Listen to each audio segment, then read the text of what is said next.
Ipinagdiwang din ang pista ng Poong Jesus Nazareno sa iba't ibang probinsya. Sa Cagayan de Oro, libo-libo ang nakaisa sa prosesyon.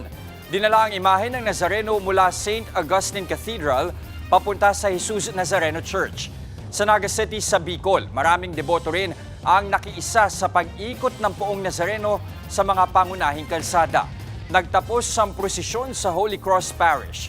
Sa Bulacan naman, sinabayan ng marching band ang prosesyon. Tampok sa parada ang makukulay na karosa ng poon.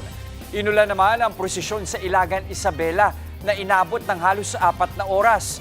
Tinakpan na lang ang Poong Nazareno habang sakay ng isang pick-up.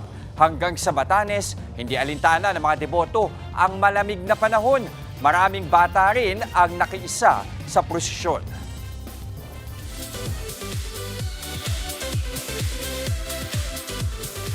Balik party mode si Bruno Mars. Out na today ang bagong single niyang I Just Might, kasabay ng official music video.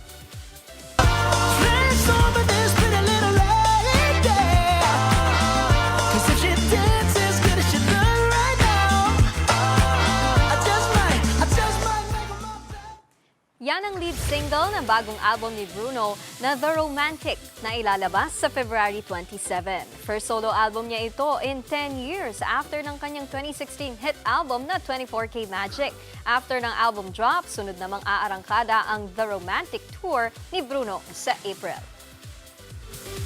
Susunod, ilang lugar sa Samar at Bicol Region binaha. At holding hands while walking video ni na Juliana Gomez at Richie Rivero, viral.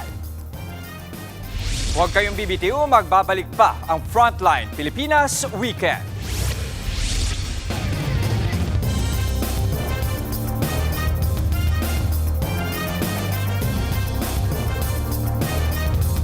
Mga kapatid, Jess De Los Santos po ang inyong kasangga sa paghahatid ng balita para sa may alam at may pakialam. Para sa tuloy-tuloy na makabuluhang balitaan, mag-follow at mag-subscribe na sa social media pages ng News 5.